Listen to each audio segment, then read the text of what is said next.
Hello, I'm Jeremy, and today we're going to take a look at the 26th game in my series of Spiel des Jahres, or German Game of the Year award winners. And today, our game is Domination. And this is an abstract strategy game that's been designed by Sid Sackson. I believe it was originally designed back in the early 60s, and it was published, in the mid-60s, but the game was the 1981 award winner for the Spiel des Jahres, or German Game of the Year.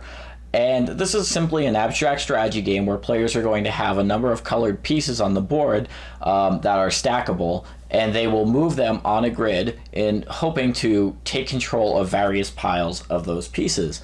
The game has very simple rules, but I think that it has a lot of depth. I'll take a moment to show you how the game plays, and then I'll come back and let you know what I think about it. So here we have a two-player setup of the game of Domination, and there'll be these two-player colors. Each player will get 18 pieces, and they'll be set up in this specific configuration. If you wanted to play with 3 or 4 players, the game does come with more player colors. Each player in a 3 or 4 player game would get 13 figures, and there would be a different starting configuration. So in this game, the goal is to basically dominate every stack or every piece that's on the board. And the way that's going to happen is either you'll be alone on a space, or you will be the top piece in a given stack. And the game will go until one player dominates every piece on the board and no player has any piece to add to the board. So the way that this is going to go is that at the start of the game, let's say it's red player starting the game, they could just pick one of their pieces and move it orthogonally adjacent to another space. So for example, they could do that as their starting move, and that would just be the green player's turn, and maybe they would choose to do that. Then, let's just say the red player does this, and then the green player does that. So this is just going to go back and forth, but you'll notice that these stacks start to get created over the course of the game, and they give you more movement options. So the way that the stacks work, let's just see, it's red player's turn. They have this stack here of 2, you notice, and if they wanted to, they can move that stack 2 spaces instead of just 1 space and take over the chain like that. And then by doing that, you'll notice that they've created now a stack of 5 pieces, and that's fine. And that would be the green player's turn. So again, they could move their stack of 2 like that if they wanted to. Or they have the option, this would not be a great move, of splitting up the stack. So if, for example, if they just move the top piece over here, they would do that and leave behind the other piece. So let's just say they do this here. And then let's say that the red player wants to do this. So now this would be a shrewd move. The red player would split up this stack so that they leave it dominating this here, and they've taken off 3 pieces here, so they can move 3 spaces, 1, 2, 3, onto that stack. And in doing this, now they've created a 6 high stack, and the maximum height for a stack on the board is 5. So what they do is they remove this piece here, and they keep it over here as a supply. Now on subsequent turns, red could either move a stack of pieces on the board, move a single piece on the board, or place this onto the board.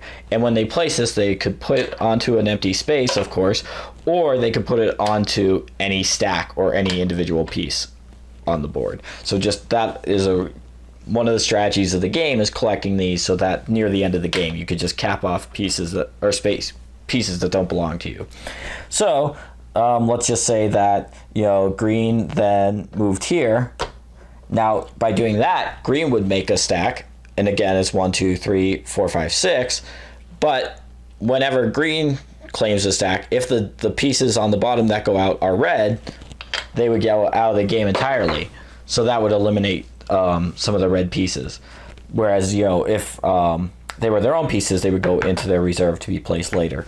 So now, like I said, now red would simply be able to place on here, knock a green piece out of the game, and have control of that stack.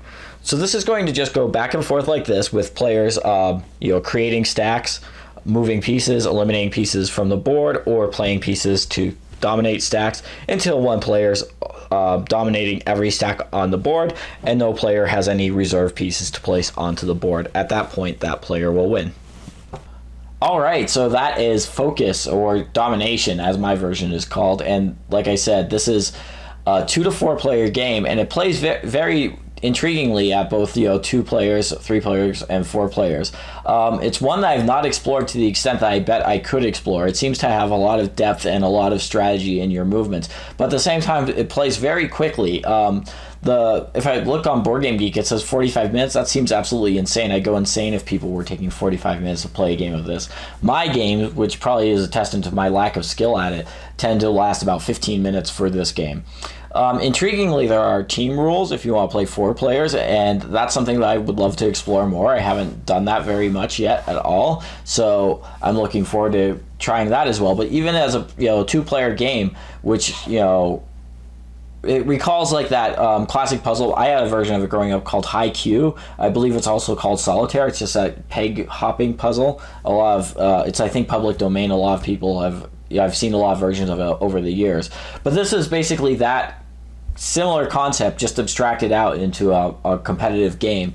And the game is intriguing because it has such simple rules, but at the same time, it's very open-ended. I think that anybody who could play checkers would be able to grasp how this game works. But at the same time, that notion of how you control those stacks and how you split them up and how that determines your move possibilities, the permutations just become increasingly complicated over the course of the game. Also, the rules about the stack limit, trying to control that, are very intriguing. If you could pull other players' pieces out of the game, it's terrific, and it's even more terrific if you could get pieces in reserve. So near the end of the game, you could just plop down and control a stack suddenly. That's really intriguing, I think, and it's something that I look forward to exploring more. Something that I have noticed in the few games of this that I have played is that sometimes when you get down to 2 players in a multiplayer game, or even at the end of a 2-player game, it could almost devolve into a game of chicken where you're basically chasing each other around the board. And just because of the way that the various movement rules work. And I wish that there was something a little bit more elegant away in how that game resolved.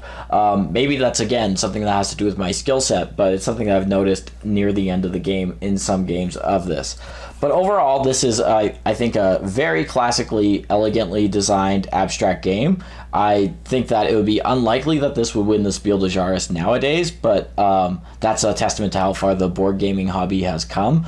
I know that this game has its devoted fans, and people swear that there's depth there. I've not played it to the degree that I could comment one way or the other on it, but as a quick abstract game activity, I think that's fine, even if there are abstract games that I do prefer more, even stuff like Hey, That's My Fish, or the various GIF games. There's several of those like Devon that I prefer more than this, but at the same time, I've enjoyed my plays of this, and I do look forward to playing it more in the future. So I'll leave it at that and say that those are my thoughts on Domination, or Focus, and thanks for watching.